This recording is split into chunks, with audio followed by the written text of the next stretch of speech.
Hey everyone, welcome back. Today we're taking a deep dive into a civilization that's had a huge impact on our world, even thousands of years later. The Roman Empire.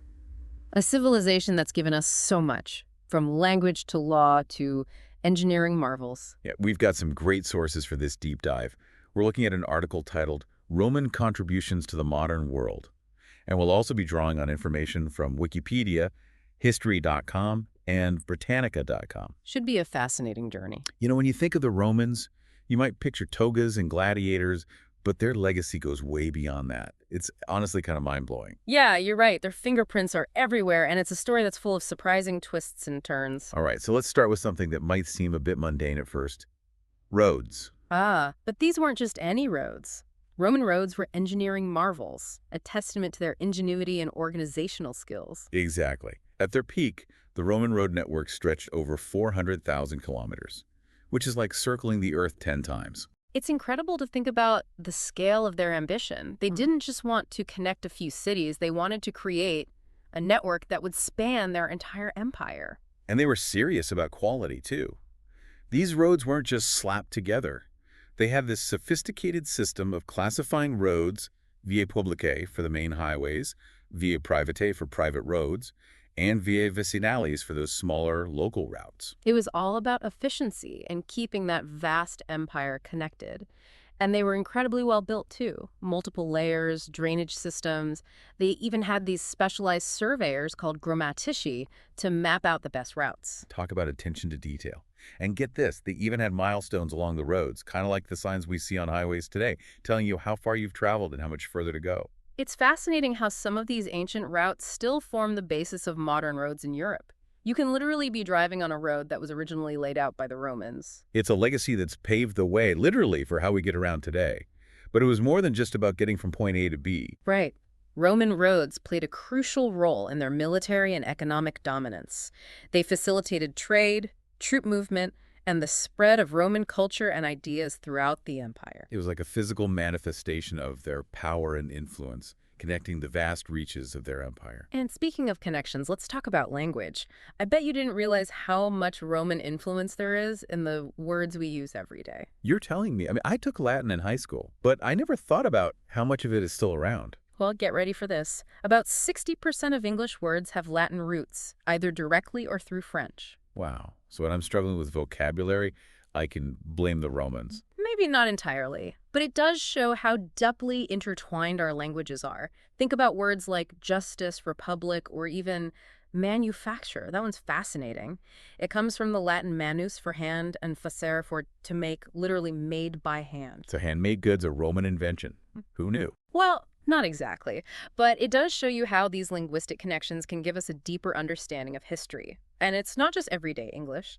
Latin is still the language of science and law, from Homo sapiens in biology to habeas corpus in legal terms. So it's still the language of knowledge and authority in many ways. Exactly. And that brings us to another area where the Romans made incredible contributions: engineering. Just look at the Colosseum. It's mind-blowing to think that they built that almost 2,000 years ago. Right. A massive amphitheater that could hold up to 80,000 spectators. It's a testament to their mastery of concrete, arches, and those incredible vaulting techniques they developed. Talk about impressive.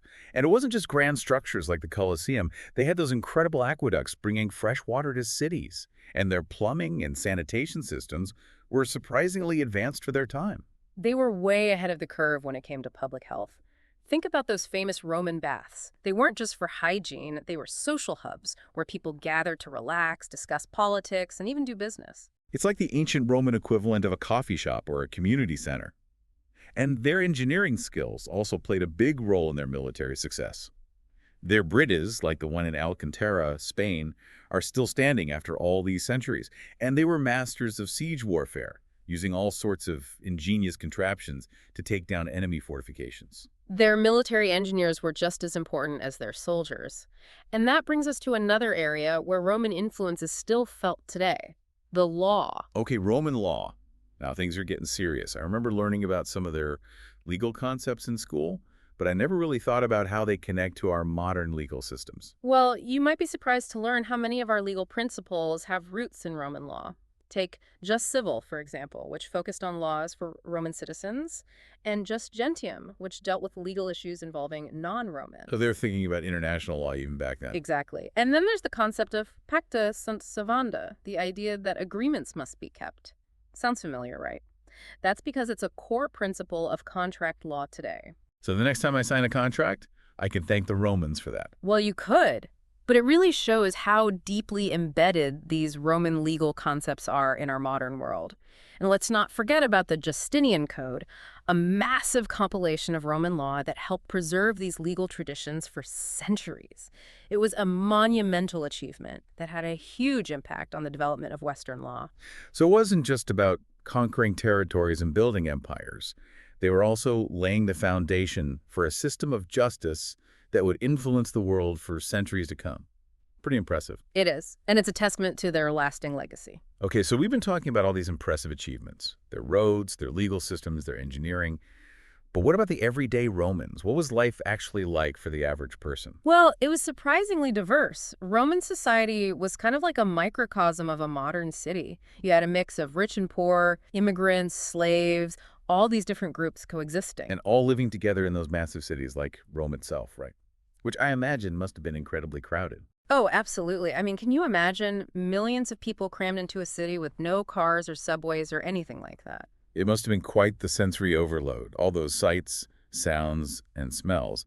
So how did they manage to keep things organized? Well, Roman society was pretty hierarchical. At the top, you had the patricians, the old money families, the ones with political power and influence. Kind of like the elites of Roman society. Exactly. And then below them, you had the equestrians, the wealthy business class, the entrepreneurs and merchants who kept the economy running. So if you were a successful merchant or trader, you can move up to the equestrian class. Potentially, yeah. And then you had the plebeians, the everyday folks, the majority of the population. They were the farmers, the artisans, the shopkeepers, the ones who kept the city functioning on a day-to-day basis. And of course, we can't forget about the slaves. Right.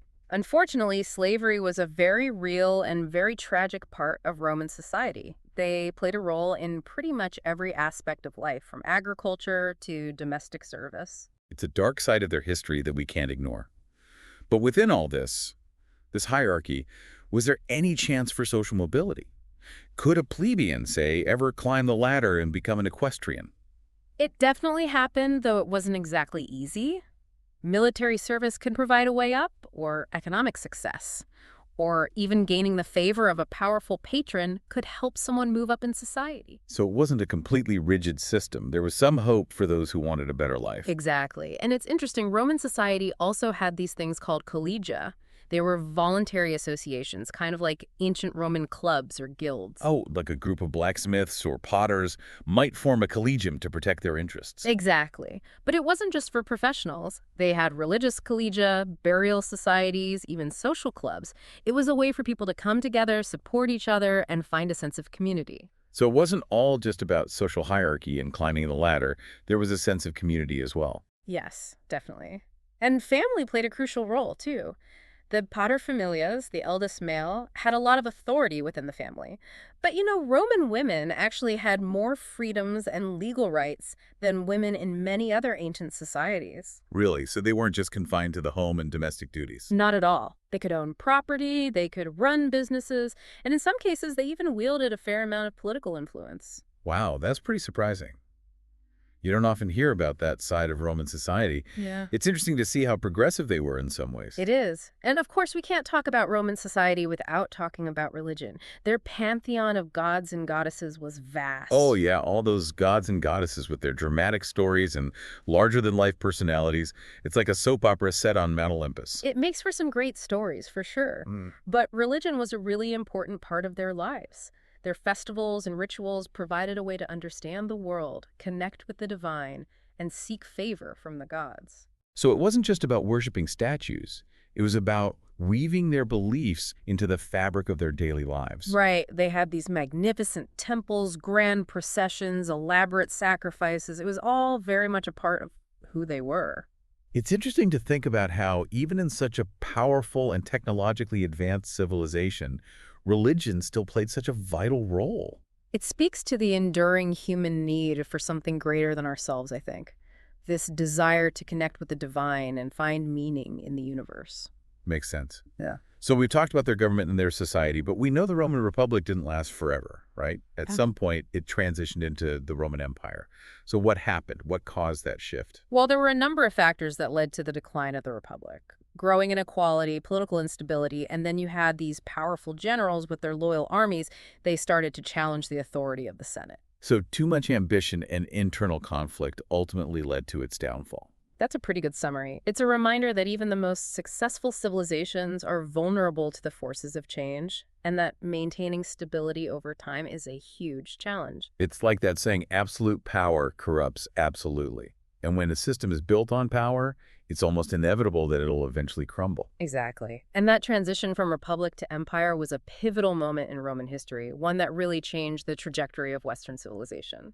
So the Roman Republic, with its emphasis on shared power and citizen participation, eventually gave way to a more autocratic system. Unfortunately, yes. It was a pretty dramatic shift, one that had a lot of long-lasting consequences. It's a reminder that even the most seemingly stable and successful systems can undergo radical change, sometimes with unforeseen and unintended consequences. Absolutely. And the Roman story, I think, really highlights that. It reminds us that the pursuit of a just and equitable society is a constant work in progress. It takes ongoing effort and vigilance. Okay, so we've covered their engineering feats, their legal system, their society, even the decline of the Republic.